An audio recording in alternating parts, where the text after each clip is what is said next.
adeno. Among me argument me very interesting. Among for say within 120 days or boase killings within 120 days nyina hini dia no kra dia nche ye say mabunu bia omu nua ba ko afiri mu e na omu eye mabunu ni omu ye bia ne ade na ba ko hye soja atade e ho na che say ya boni to maniti amama ye pie finiti mo no so awu aka ne nua na owu ye no ni nyina ya killings ne bi e wo mu say nya elections related killings nti no be argument say nkese within 120 days nia dada no so o ye no ankase munu bia sia within the same period or they can no yeah, but I mean marking within the 120 days in there and you can Ahmed Swale or can also West Wogong and this animal who say investigations have commenced on some of these issues meet media man VRA spillage in fact or say obey initiative probe into that one me who say probe need they started but the next one also compensation need there me know yet here who any compensation package and obey any Mr. Kofi our chairman for the committee now Minister for Energy akasamo say proposals no maybe investigation na come no or must specify say compensating very well but to initiate steps to compensate I don't know whether that side is 50-50 until you better say steps have been initiated to compensate them and now it has been because some more your bank accounts be very well nice and you bet me the honama and the last one carry out shake up of all loss making SOEs and realign them to break even. In fact me who say shake up bia koso e was state owned enterprises ni BMU meaning say president to omo for admonition so muma state owned enterprises and MA profit in kakra na ebo maneka those admonishment will not constitute a shake-up ni realignment. So be kika can be a boom. Who say I can't State Housing Corporation any be a before STC for boom and I can't we anyway be a boom near didn't you say meeting me ask on zero main farm man. Okay, can you now boom a raw score for me 64%. But me babe weighted analysis na me Ghana for chen by Monday. 100 years specifically no. We will assign obiani ni impact mampaninka timi ye ebia we yanke no kwampo betimi ama ebia this percentage of adi ebi bu ye ha to lunch ne there 1 week betimi da lunch ni nyina to commence ne there ebi betimi a commence but ne ye implement no ono anim so timi ye yanka emuduro no be wosoro pa okay this submission ama ye nkyere se Ghana fo akade no mu ka no but what I'm saying is that say for no 120 ne dia and this is the conversation I want to have. Okay. But say call abonten dia then you betimi aka naka ho because sebi me your mampania anka will care the rate at which enema bo e kosoro no. Meanwhile dollar so ba form. Ha.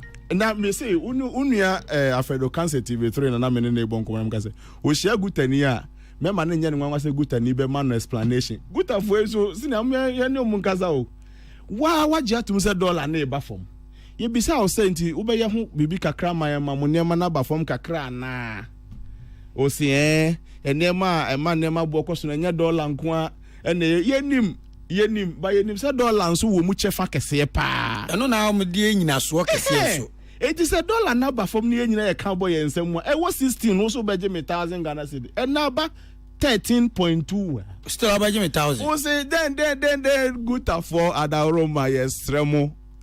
And na me say no class don't ask that question. I know the possible answer on Obama all the reasons in the world why they can't reduce their prices. Guta. Mestre Musa Subana ya na musumunyai. O de senya no kwa na ma munema bo ba fom kra no a eno wo chefa kese pa. Temu hwan so kakra man. Hwan so kakra bi kra ni say oh dollar na ba fom no monyoma no so ba fom. Absolutely. Na say obi a wo chefa wo mani chichiri mu. Yes. Okay. No ya kra na edoso ya kan kra na edoso na ya kan na edoso a se ye bibi e benya big impact no ya na ye mum kra to wo twen aban na ministers kakra ya wa paw no. We think they are supposed to cause the change, but when we cause the change on the market, can you imagine the impact? Ebeba. Everybody sambako almost 10 cedi, 20 cedi. Me do obuase a crofom kwano so na obi aboa body egu anam so ha de meta ebia. Me do no ma wa aboa body edu miensa no mu kra ho nya fe kakra bi. Ade a me fa 5 mra. 5 is 50 cedi and 500 Ghana cedi na me fa mra. na ohun say me take car mu ntia na there be o body no there na we kura no yi ba ku say dey actually me say na say we kura 22 million nti wa boa me pa na o dey ma me o dey more to football nti the diversity avenue o dey kan kwa me Mate, the voice of Professor Smart Sapon and Namote, Director, Institute of Research, Innovation and Development. Also, the Nigerian Chair Mampeni 120 days social contract. Oni Omei Inyai. Nanabi, what are my lawyer? You do so one. Minya, Odia Henkai Medasi. I made the say, Prof. Kasano qualify and say, Nkoma wodi no ni nyina so no ye omampani na nkasa the questions a wo sete na ono ane make no ho na wo gina so na no kwasam no se enye na Ghana fo dodo na no egina so na odi mema wo niam du makuma kudu it will rubbish sa niema o keke ni nyina se be Ghana fo anto abama se afina brabe conferences consultation brabe luncheon debut not at all ni di kan o mampani se oba ono de ministers no obetiso watiso no kre na nteso no na ni nyina so nyina ne se the impact on the public purse enye ntiso keke o enye sa wo tiso ne ehu numbers ne keke o dabi o tiso ne ehu ensunsanso a ye benya e wo sikasemu o mampani ate so no kre nanso na me kasa yi me hu aban a wa form committees bibia committee at the last count 4 months na committees nkwan watenkwan no abro aduonu 20 yate committee we kohwehwe we mu yate committee we kohwehwe we mu yate committee we 20 ne toso mienu se bia bandada na nyoma bia moye ya ewe se ohwehwe mu no ti na wate committees no debi ye ka o se obeye lean government ana o se wate ministers sure o te so no o dia kwakoshe committee semu number 1 number 2 and wasa creative portfolios Jubilee into obi a director of agric meanwhile agric minister obi in charge of agric business meanwhile ministry bi ho no say agric business e ka ho wa mema portfolios ha be edu ni nyina nso no tumi no as our ministries na ne hu ne say ebra na yewura Akufo-Addo ewa aben na ose oko office of the president ye the 340 million and a bo akohoma na eso omu ye deda ka se debe nkwa na ekoso wo dede pa odi ename no ka say sa 340 million no yenya ho ben son and they a 2.7 billion and away you Mahama Kachi.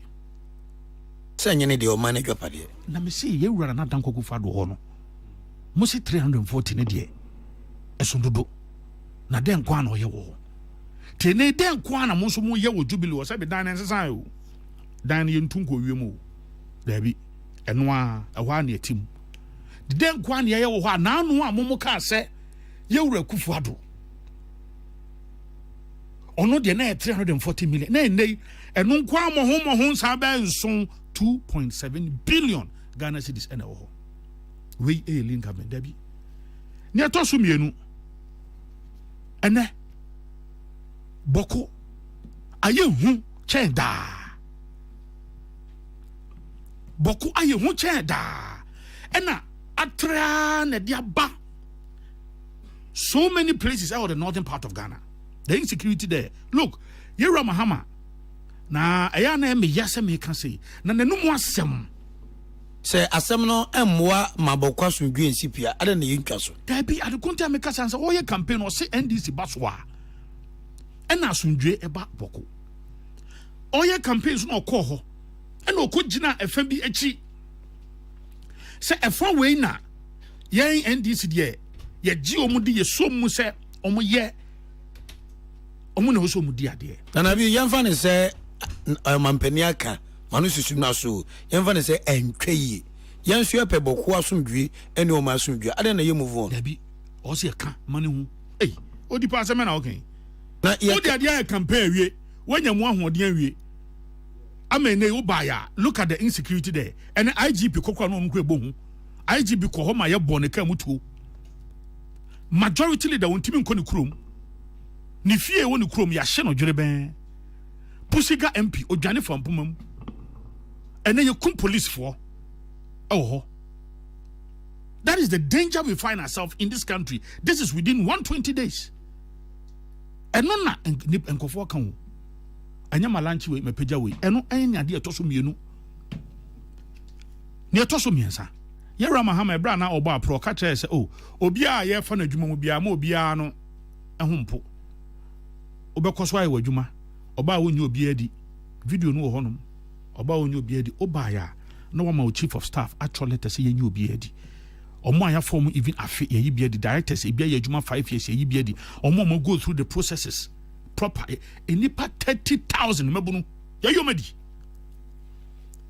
This is the current state 120 days mass revocation of appointment. say amfa kwampa so amfa adwuma ni na ya kwampa so nana I'm telling you ni na ya kwampa so e bia no ma ya kwambo ne so ni na enti say afa kwampa so now susuzi afa kwambo so be you go to court ana that is where yes more court but my point is that okay. so oba na be shebo se afa obi adwuma mu oba woman na wo ho na ba police for ene yemfa immigration fire service prisons omo ani afa mu nyina no mu nya titifie SEPS omo afa mu titifie GRA baby omo nyina go through processes no ye sans financial clearance na no he a teacher for omoko Ministry of Education mo pekete education minister say ya mo financial clearance. That is a lie.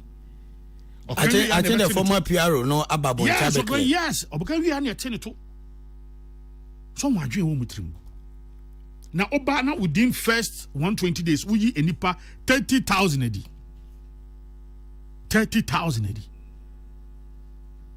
na ya score say unu no ho na wo sere eno ye ne to so miensa na onyanka se wo yi levy free ho meba ne to so nan o si wa yi levy free ho ene eto nkakra betting tax no se ne prof kan ampa emission levy krampo di anya adwuma da but ozuwa ye free ho okay o kan nyina boma eme se say betting ne 10% and 11 ne 1% te 11% eno ano no ba na ho na ha Ghana fo eti odi kan kre pa with you say ye beto anyam nkane mu 14% ene nka betting tax wo de na nka ope media nka betting tax wo me pay because me ntwa bet ni bet eno ano no ye why electricity ne dey adwuma industries electricity no mo dey adwuma obi a o si ice water crack kekwa no ton mo kwan electricity no nya dey na adwuma sabi obi ono no ton ice water no o score kwakoto odo kwakwa bet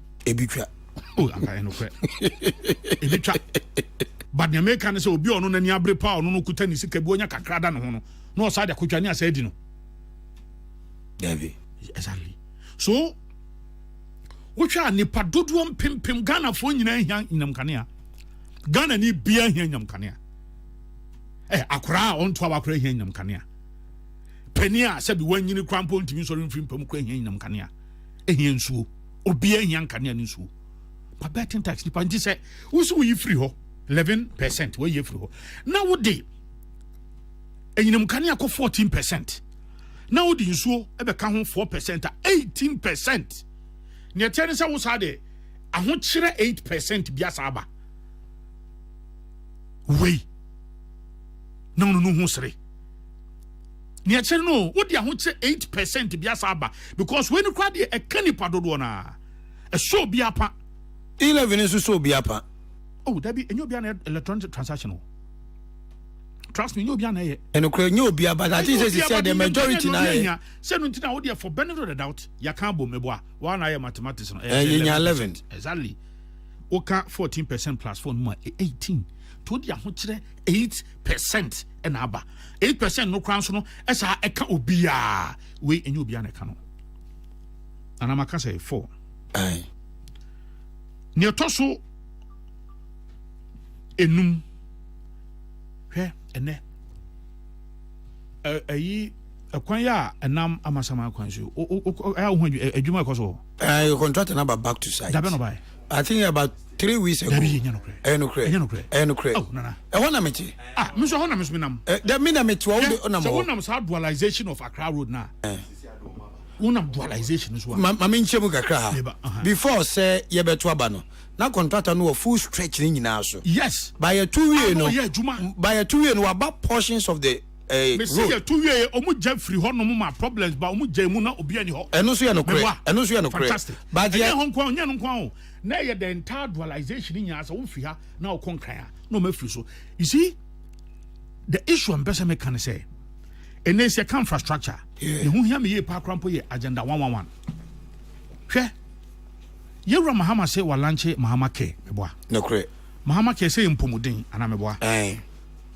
Impomuden no hospitals you impomuden. Yeah. How can the president abandon such an ambitious project to promote the health of Ghana?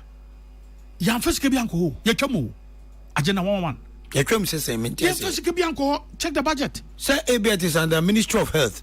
Debbie no, there's absolutely nothing.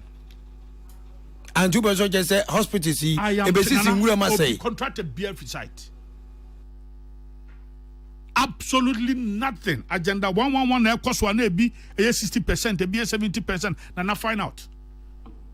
There was no allocation for Agenda 111, such an ambitious project. Yam fesika bi anko ho eti contractors nyina fi site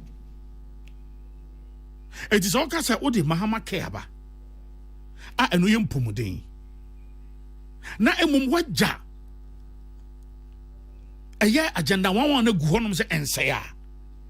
Who are you deceiving? You are doing nothing. In fact, Mahama care no kra no Metie Dr. Koboy, or see where you 2 billion every National Health Insurance Authority omusikem and how they fund it. It you could see kwada. And yes, what could pay for baby for and now they are baby. Meanwhile, a hida honum I say agenda 111. It's one way baby, you know. A break council echo and a cement board mobile and a cost 3. Building materials cost every cement day. Say na ye clinker o mem. Enokre. But na make us say a cost is here first then 80 something. Na 85, 75, 90. 120 something. E be a 130. 130. Be a 123, be a 110. Within 4 months? I know she do. I know she. But dollar so call for my own kayo. Me ba wo. Dollar call for no. Yewra Mahama na ban your magic bia o. Me say, oh, quite the way news who can kind of Yasha Fanina. No credit. It wouldn't a dollar and watching of Yas baby. Wouldn't a Trump near my oh, yeah, or the trade war. Abeto on ne akasiakasi fo nkrakasiakasi mu hu say $1 na ho ache no ye hu pa but your man pani Mahama pension so na ababedu level ntia se de abodi ne ma no anya no kre e bi se covid buy Ghana governor ye kan e ma mienu a gold purchasing program a ye raba omia ene MPP aban de buy eno governor crack ho asem say aboa pa so wo hwe bra ye share program na se na wo hwe your reserves in terms of gold and year war. And in the year, you increase it by 230%. Gold, no, and a tie city energy. But a dear amount dollar no more chin year pano. A Trump, sebi. No, maybe all year, maybe all year. Or near my case for no. Near my case for China, more Canada, European Union, Asia, kind intending. And no, and a dollar no more children, no, and a buffer. Abaying anything magic. nti a gold purchasing program ayi raba omia de ba ya ne apeja your gold reserves no kosoro ene ewiase nyaan so Trump sebe ne nsem hunu a wodi a US for no kra bu afuno no ana ama dollar no aba fom sa na na mamento aso hwe nti makanja na 111 odi ebra na ye campaign we di wada mamnu ne di nkomo se ye ka ade ba ko na da NDC fo ano pa na so mo ye policy pa ngade na ngabeka ene Ghana fo nyina kra kan na e galamse o policy na Ghana fo ka eno afa na meba ho to go asema me meba ho pa me kan mo akasa policy ano mo 24-hour economy sadly 24-hour economy odi omo first budget a call parliament enka ho omo ho wakra de da ya wo ho 24-hour economy di nyuma eba omo se formula no e 133 adwuma ba ko be fa nipa miensa okay odi me say omo first budget omo de call ya mo ho wa crowd budget ni mu ya ewu wa ya mo budget ni mu. How can your flagship program wo de ba wo ye hu de say eno na ebe push Ghana eno na ye game changer eno na ebe ma Ghana nyuma eno na ebe create nyuma ma enipa ebe ye adwuma no pa ebe ya wia ebe kwa ahomache lawyer sana na do ne mo MPP so mo ba no program na mo de bo mo hu dawuro pa free SHS manya within 120 days first when the budget mu but I'm pure 120 days you run another go for gas the next time which was September the next academic year it should start it ye the shame in fact ye the shame ma one district one factory create the shame ne wom if you try but say almost 24 hours hu dia but say ehun penifo ye hu adwuma bibie no hono mo a opesa wo ya obebo ho akonhoma bosika eni say budget mo eti ya fam ko say na make an committee oh ya committee if you are serious about it obemane feature wom odi op cramp na have a certain view tesania also the women's bank beba 60 million ya odi be ya enim say enkusi aga enya 51 million nothing 51 na be enya but anya bia ehun say wo di bibia ba mebo good we di o ma mo ho wa kra o mu me say budget no ya mo ho wa kra say obi a government intends to be allocated be 200 million or be 300 million or 400 million kra na ya ye na ewia say o ya kotikuo na o mo hwe plan ya be fa so e be yusufan da bia mo ho wa kra o yate this is 120 days bo say mpo wadaroma me say obebre ebre nti wadaroma cocoa prices odi NDC for catch ye say yewura na nada danko akufuado edi cocoa prices called 3,100 almost yen ye sansa for yen dada for no mo de omo ba omo de omo ni ahwepete takram omahu sania ewiase nyina adwaso no cocoa price ni sitie to omo ba omo de be mai 6,000 that time no mo kan enei cocoa board CEO atam ne leather chair e free ni office o cocoa house akra edi atranka mu de cocoa farm ho akwa trase okoy wa boni suit no kuta na bottle water ni sinanim so na onom so how ehame me say what funny leather chair hu chair no not so no Randia be Dr. Randia oh yes what funny leather chair akọ efuom ho akọ bo suit ena okoka je kwafo ni say yeah bosh ni acha mo de mo forget yentimi ye ho he okay a point of correction yes say Dr. Randia be see Kokrokoo board no akonyo na so di free nkran no free nkran e ba bi okoe na office bi no motam say akra ye mo wani di ntitrase enti akonyo ni free nkran me kra first na me visa free nkran ji one man contractor na me bo na chikakra but ya clarify ma me say free nkran let that chair na no show let that chair no e ba say free nkran say that wo kan say free nkran no akuafo na organize ho no ko fa let that chair na ba office bi no mo de yeah can no crash was nyano let that chair pa no boni suit political suit entin kan kwa na let that chair ena asema na garza na boto sinim no no ti ho no akuafo no ginagina ho ono no ti ho no akuafo no bi so ti plastic chairs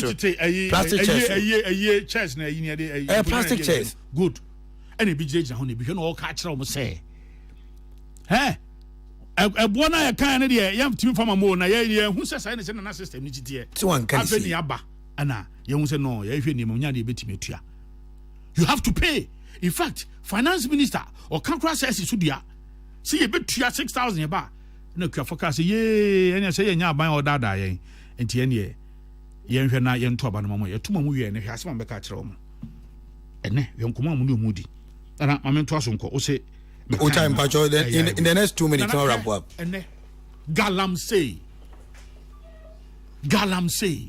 hey de Ghana say oh yeru akufado tumi nyina akura no okasa ene galamsey enya ya obekasa enyai obetimi de na wotwe ba kopɛ ade atwam ebiem emra na yede ma new licenses meba be twam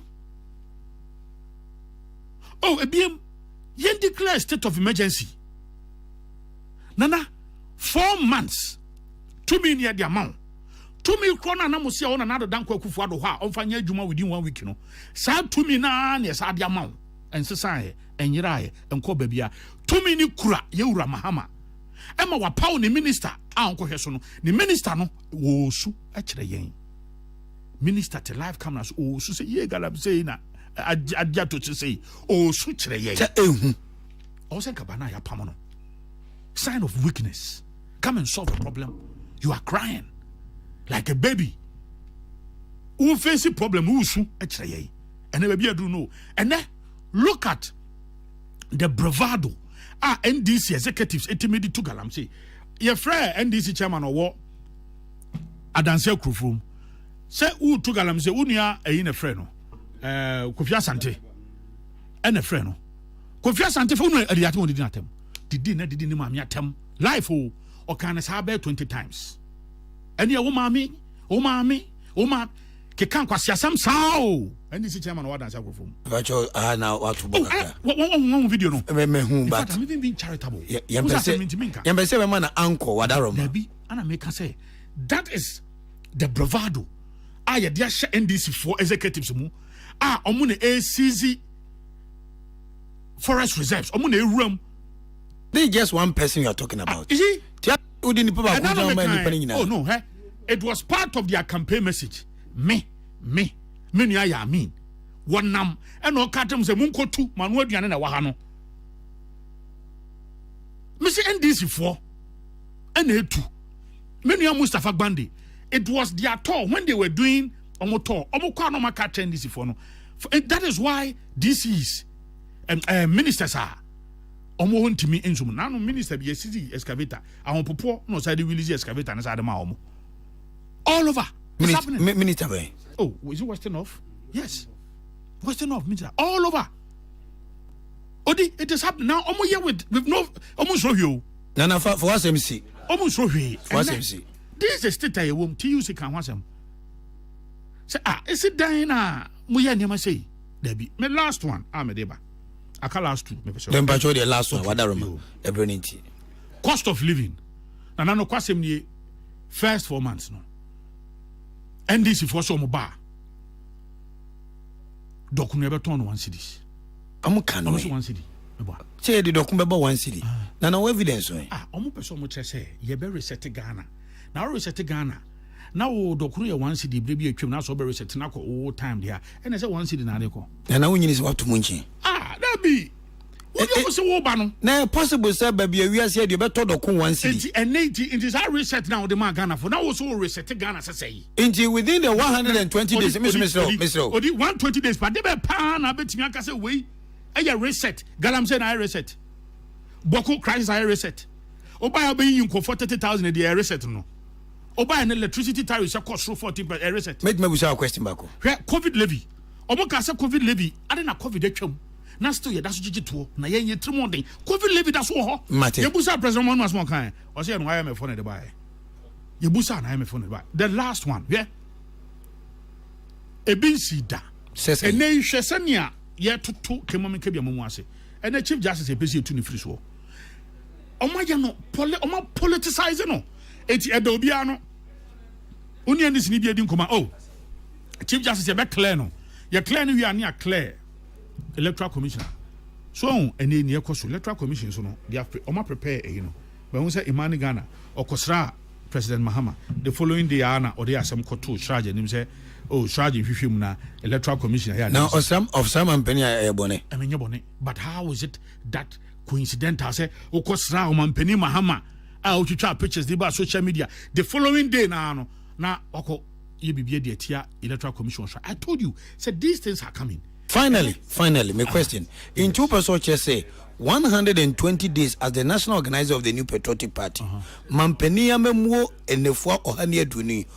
Bi papa bia o. Eye mede, eye betting tax am yankwa meka se tia wa ha. Ni nanka be mede, eye ilevia na enum bi krampo ntiase. Ba se wo koyi free honom eye 11% tu ni nya kan bom. Na wo de ohaw eno de ekọ fie bia mu 18% ebeto yeswa. Then why? Judy who the papa bia. That is my specific question. Who are the papa bia?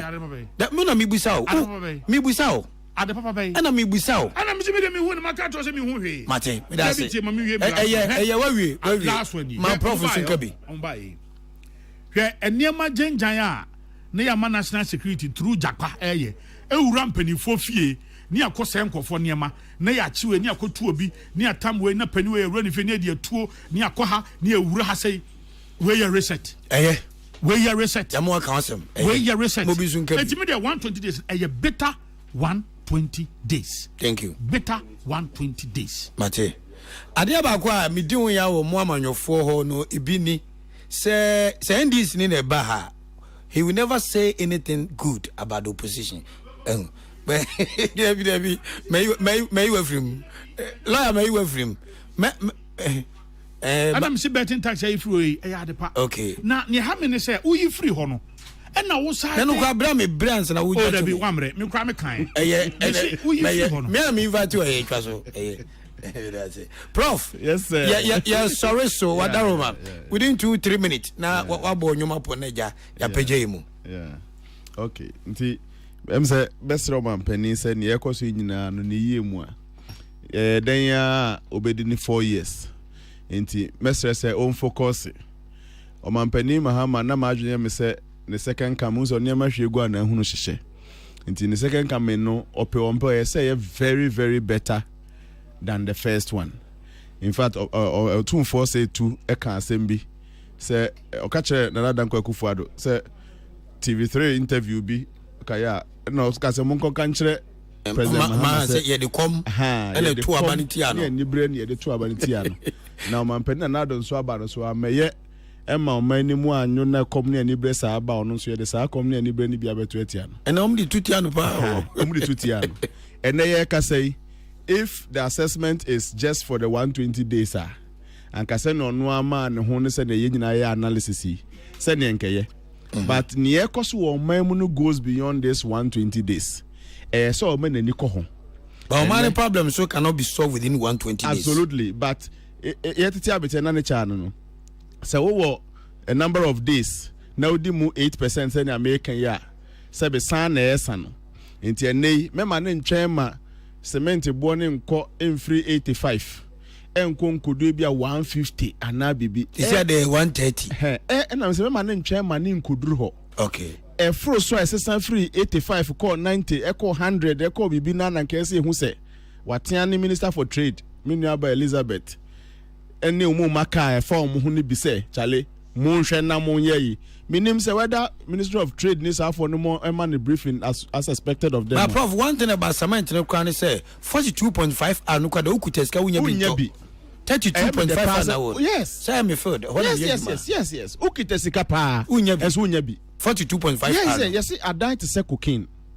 Upesika pa cocaine advisedly not sure. Addict. Okay. Eti upesika kra unya bi. Mesre say eye bi no musu area no. Saa na come near ni bre na build. Dokuru ya na say eye 5 cedi enti e ba e bete so manaba for me. Ene kenke ye 7 cedi 10 cedi. Kwa unhu build ya unhu mawani enna ho mesre ministers bua president Mahama say 120 days in the besen ko, but there's the bigger Ghana to manage. Sa bigger Ghana no e come near ni bre no man for be high homoni sa de manema no mama mani ankoso daily na mu refi mu ho da krokra e bedu ba bi na mani nipa no aduane di kra na emfaso bi enu so because o makoma de no a masisi no amen no enti adaroma let's keep focus. Self-aggrandizement. Me ama assess me home and niaje. Minister kanse me da gumasum ni ade omampani. You should be beyond this. Wabada. Unim nyaman for kan ya ni bebe koko wiye. Kindly set up, remain focused. Ministers are ebo omampani so adaroma. Go to the grounds and relate. Na munja say bia semoti office na mu hu se nema akoye ni ade form nshada enko ye santi bebe amede besi. No. Professor Smasapo, I just saw your profile. A bonnet them to for Finiaba campaign strategies or maybe bumper as well. Also, beating my bonnet them to 10 minutes. Me, I'm a lawyer and a big. Nana, whatever, within 1 minute, you have to in the area. Why wouldn't you Erastus as I don't call? Your kind of me go say, why would the national security take over a licensed, organized underground small scale mining? Drive away the workers and ask people with pump action guns to mine the facility. Ashanti Regional Security Liaison Captain Mohammed Jabari tells me he was asked by his bosses in Accra to secure the mine. His bosses in charge of operations says he has given no such order. What is going on? National security drove out the owner and workers of the mine at Akatechiaso in Adansi North District, put men armed with pump action. They have illegally started the private equipment and have been operating the licensed private underground mine for 4 days now. Who are they mining for? This is the mine which won the administration of a government committee on mining recently for their organized mining. So, and America say, NDC for Bewura with the help of national security. With the help of national security. And now, Oma Bewura forest no more sadie way. Look, and America say the bravado. To say inform as a meeting common wa crack young conform on a munya juma. Are you sure? Oh, Nasa Jabari a ne boss near ye. It didn't make a troll, the boss near ABM miscommunication. the boss near Yamin. Only Yamin and Nenam. Yamin, I catch executives, they say. Munko Biana Munko Tubina Mundidi. Can Ubetima provide evidence to what you are saying? Let me see a bin, let me say Jabari. On the noye, first vice, second vice, NDC chairman. Make us some show. Me so much almost that call. There be the old car, me actually my son. I will say Yamin, I catch NDC. You have evidence to prove it. Who your lawyer? I didn't say it was evidence. Now say Yamin, the only evidence be. Party chairman, the party for the year didn't say make some Jones. The old car national security person. Okay. Yamin and the Kokrokoo bosses now all kase omu akrano. Yamin. And Jabari. I do have evidence to prove say Yamin. How evidence someone now? No evidence that they are evidence make some Jones evidence. That be That be say one. What you want to say? What you mean? Yeah, me say. But say who can first net is the Biaba John who's in there to say still at the eternity. The Hanyas and Tent and your West. I was say Muho, what you feature. That's all about one dimension no kwama. Oh, near Kwani, year boy, home on the pa. And then your course when you Nina, but the many person me channel say, I pity him. Me see. So, Bobby Dicka send one thing now. Me see, and you know, sort of my catch on say, this is a manifestation of what the national organizer of the NDC. Jabari say one nice gentleman. Oh, just say, Missy Omu, and I ye, and no makatre, Amu party for any say, now, your chairman, a dancer from chairman to me by radio, so ever can say, who ever did the attempts, and fun is a okuta. So boldness, and why? Because he has been emboldened by NDC penning for a one crime. Now, yeah, brass who I'm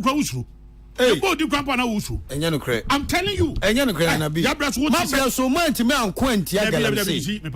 My brother, ya body bebre Ghana ha some we MPP for me galamsey. Two guys my brother no be sure for MPP ni ebeba out say national security and say menye. What will be that?